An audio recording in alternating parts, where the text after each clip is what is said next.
cumprimentando a USP e o Estadão por essa iniciativa. Acho que é bastante interessante esta possibilidade de discutirmos assuntos quentes que estão aí na sociedade, né?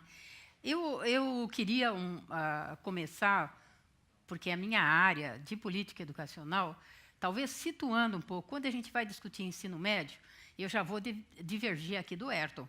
O Ayrton diz assim, a escola pública vai mal e a privada vai bem.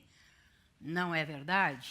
Quer dizer, 0,5% das privadas, Ayrton, que atende grupo de crianças socioeconomicamente mais favorecidas, vai bem.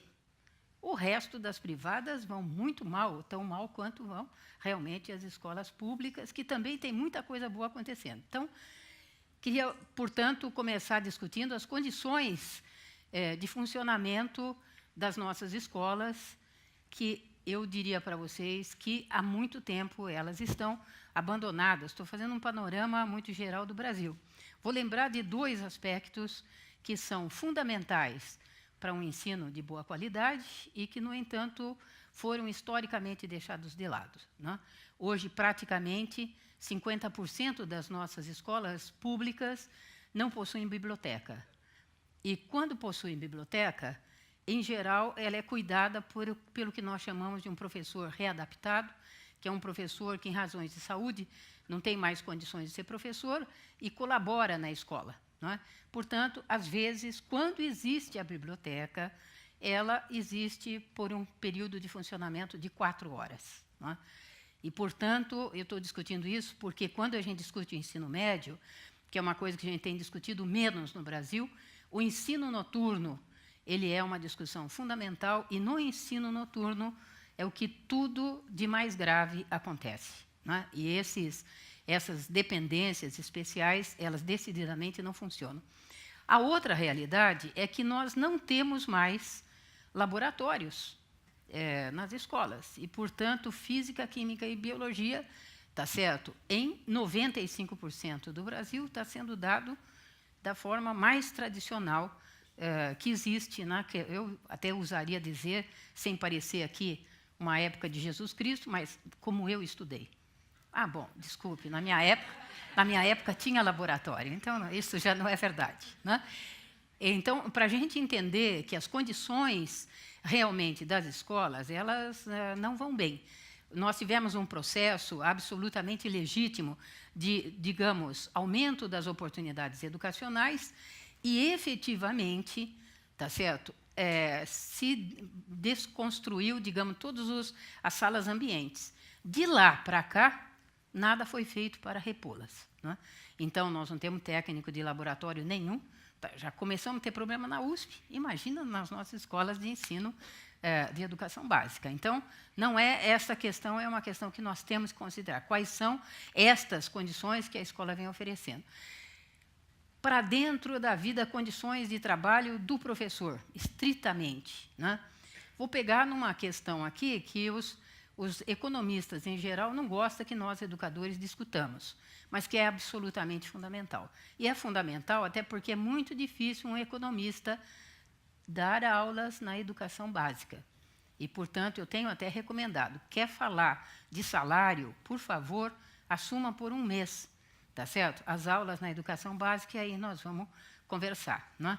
As nossas pesquisas, nós participamos de um observatório de educação sobre salário de professor na Faculdade de Educação e, efetivamente, constatamos, e hoje está confirmado no Brasil, que qualquer professor, de ponta a ponta do Brasil, incluindo São Paulo, o estado mais rico da federação, tá certo? Qualquer profissão outra que o professor, com a mesma titulação, exerça, ele ganha em torno de 60% a 70% menos do que ele ganharia fazendo qualquer outra coisa, inclusive no serviço público, o que é alguma coisa assim inexplicável, não é? Então, para dizer, nós temos já, e evidentemente, isto está tendo uma repercussão negativa. Na USP, infelizmente, nas universidades públicas, nós já temos vagas nos cursos de licenciatura. Por quê? porque, infelizmente, a juventude começa, esse é um fato novo, mas a juventude realmente começa a não se interessar mais para ser professor, né? Então, isto é uma situação bastante grave.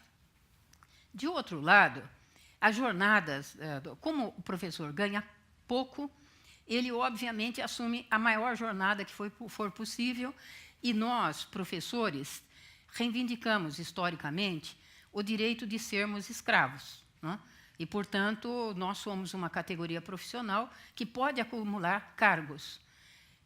E vou citar aqui, também, de uma das cidades mais ricas do país, o município de São Paulo, tá certo? Um professor pode dar, atenção, até 70 horas, aulas semanais, garantido por lei, tá certo?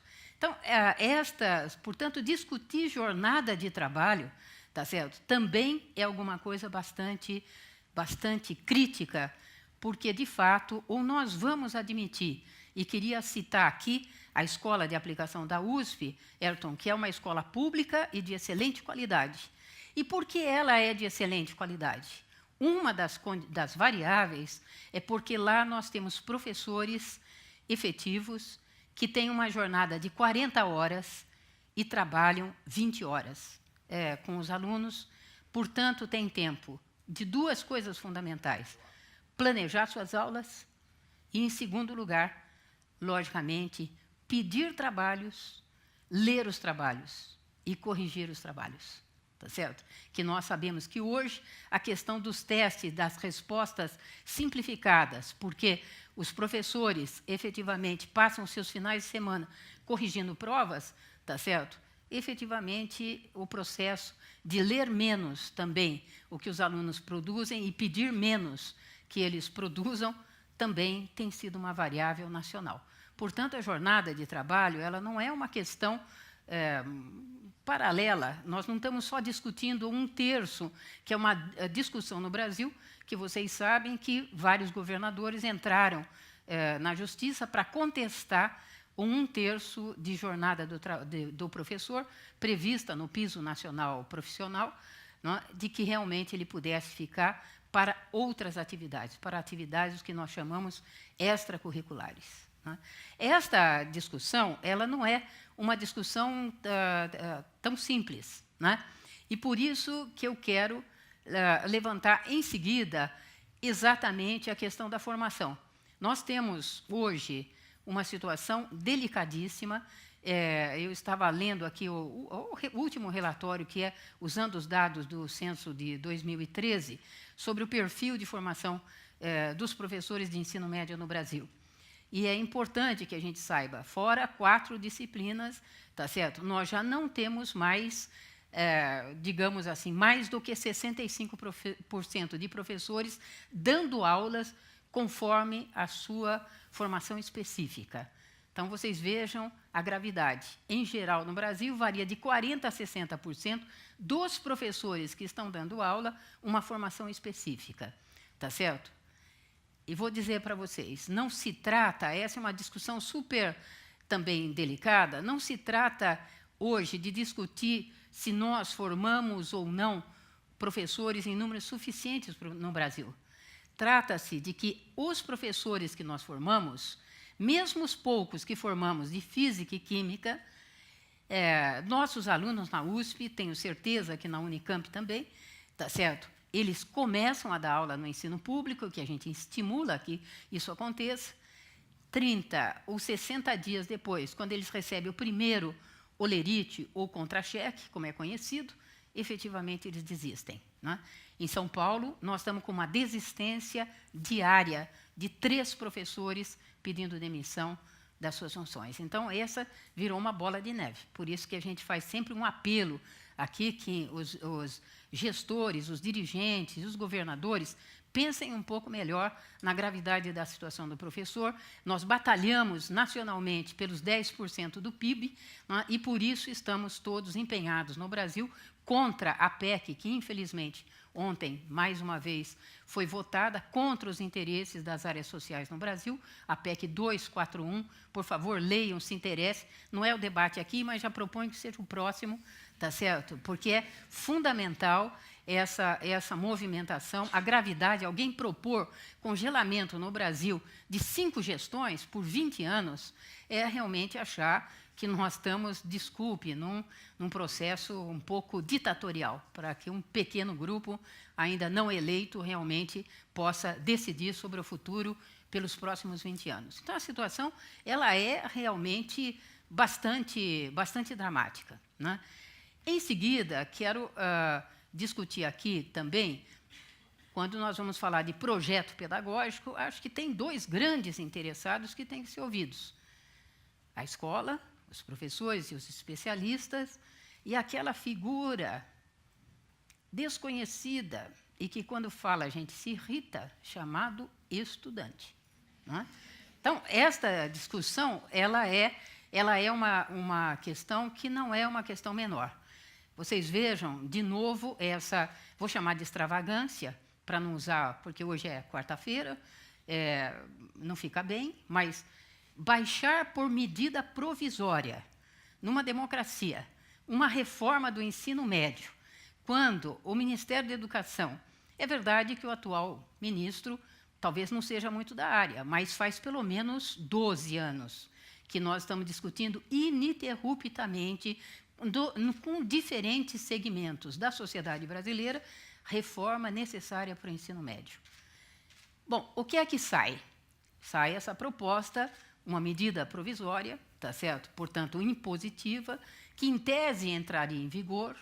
Vou lembrar aqui, como velhinha da área, tá certo? Que nem a ditadura civil-militar, quando baixou a 5692, que profissionalizou obrigatoriamente o ensino de segundo grau, como era chamado o ensino médio naquela época, nem a ditadura conseguiu impor efetivamente a profissionalização. Teve um faz de conta, tá certo, que mais prejudicou a educação do que favoreceu exatamente enfrentar a questão sobre a qualidade de ensino. Tá certo? O que essa reforma propõe?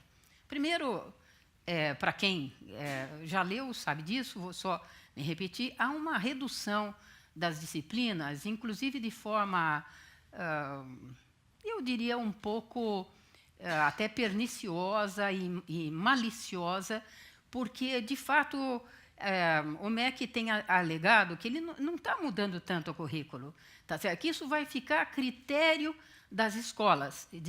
Ora, nós sabemos disso, se não tiver professor para dar aula, não vai ter a disciplina, porque lá, obrigatório é o mesmo, são 3. Português, matemática e agora inglês, porque é chique, não é?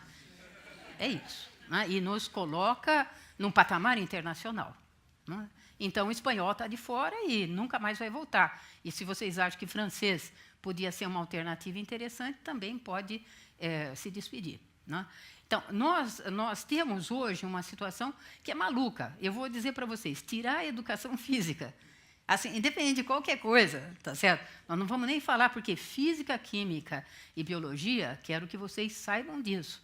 A proposta nacional é que nós tenhamos, e eu quero ver como é que a USP e a Unicamp se manifestarão, porque até agora também estão quietinhas, mas há uma proposta de pluriformação, multiformação, interformação, como eles dizem.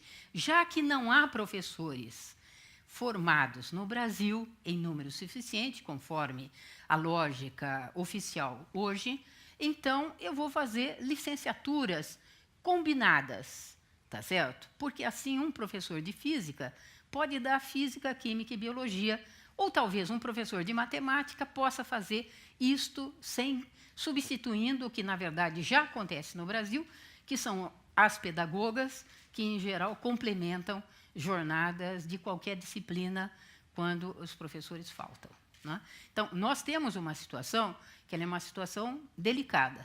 A outra situação delicada que nós temos que discutir no Brasil é o processo brutal de privatização que nós tivemos no ensino superior. Só para vocês saberem, tá certo? Hoje nós temos, se de um lado nós temos a educação básica, arredondando, 90% de qualquer criança, jovem ou adulto atendido na educação básica, nas diferentes modalidades e níveis e etapas, nós, em compensação, nós temos isso tudo no ensino público, né? No ensino superior se inverte, portanto, 25% é o atendimento que nós damos às universidades públicas no Brasil. 75% estão na mão de privados, e num estado, como o estado de São Paulo, o estado, volto a insistir, o estado mais rico, onde está o Vilmetal, efetivamente aqui, as 6 universidades representamos 9% das vagas, tá certo? Isto, tá certo, combinado com um processo que é internacional e que realmente o Brasil não estava preparado para a chegada de conglomerados educacionais de caráter mercadológicos, que realmente, cuja única preocupação na área, agora nesse novo negócio chamado educação, é realmente o lucro e quanto vale a sua ação no mercado financeiro. E nesta situação, nós estamos vivendo uma crise complexa, porque, de fato,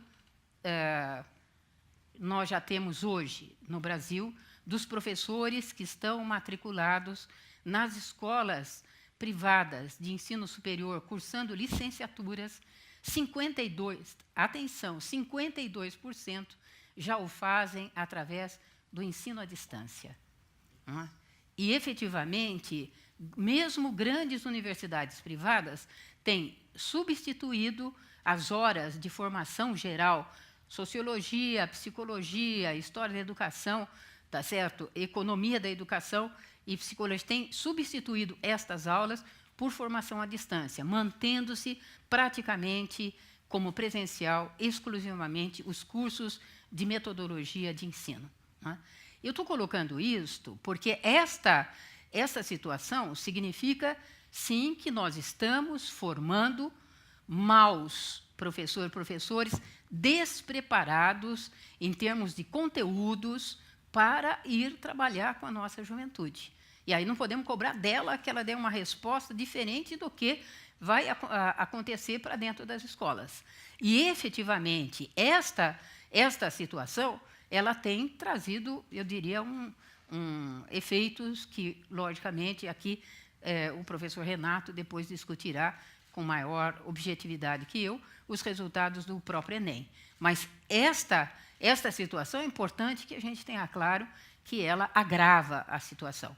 A reforma, a MP 746, como é conhecida, não é? A que desqualifica o ensino médio, como realmente qualquer educador considera, não é? Ela é realmente, para nós, um atraso em relação a enfrentarmos a isso que foi conseguido com muito esforço no Brasil, que o ensino médio fosse a etapa final da formação geral, e vou usar um termo proposital aqui, e crítico da nossa juventude. No meio deste pacote, enquanto nós temos esta proposta oficial de desqualificação do ensino médio, vocês peguem a MP e vocês vão ver que a formação geral básica do jovem, ele vai ser das 2.400 horas, será exclusivamente 1.200 horas. Como é que vai caber e etc., isso também ninguém sabe. E a argumentação, ela chega a ser um pouco, ela é superficial e ela é ridícula sobre outro aspecto, para dizer, não, mas que jovem que suporta 12 disciplinas no seu curso? Bom, todo curso superior tem 20, 25, e eles estão lá, alegres e felizes, pelo menos na USP, tá certo? O que quer dizer isso? Não suporta que tenha filosofia e sociologia? Não suporta que artes realmente possa ser realmente a tradutora e expressão de um lado humanista da nossa juventude e de nós mesmos? É só quando ficarmos velhinhos que vamos fazer artes nas horas de folga? Tá certo? Essa discussão ela não é uma discussão menor. E tirar a educação física, que a gente sabe que um jovem precisa, evidentemente, se movimentar, só se justifica porque não quero construir quadras de esportes e não quero realmente possibilitar outro tipo, inclusive, de ação. Vai ter que todo mundo ficar sentadinho na sala de aula. Então, essa discussão ela não é uma discussão qualquer. E aí nós temos que nos perguntar, a que está ligado esta proposta? Tá certo? Mudar para quê? Como é que alguém pode propor, tá certo, na segunda década do século XXI, piorar as condições realmente de funcionamento de um ensino? E aí a gente vê que tem uma fórmula muito simples. Eu estabeleço provas nacionais, preciso falar que o Brasil vai bem, independente dele ir mal, tá certo?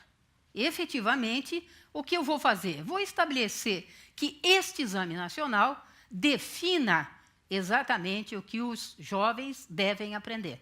Nós caminhamos no Brasil, essa é uma proposta do segundo tema, Ayrton, se vocês já não discutiram, Base Nacional Comum Curricular.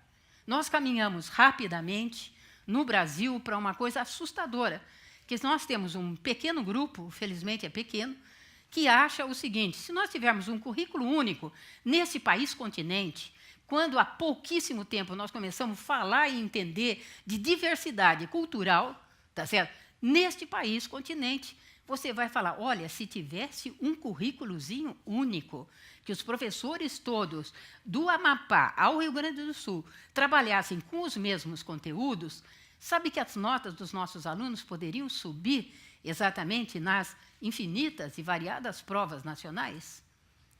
É possível que seja verdade, tá certo? Mas, para isso, logicamente, nós, professoras e professores, deixaremos de ser professor, porque nós seremos repetidores de um certo conteúdo que um determinado grupo de especialistas, e sempre será assim, definirá que é verdade, tá certo?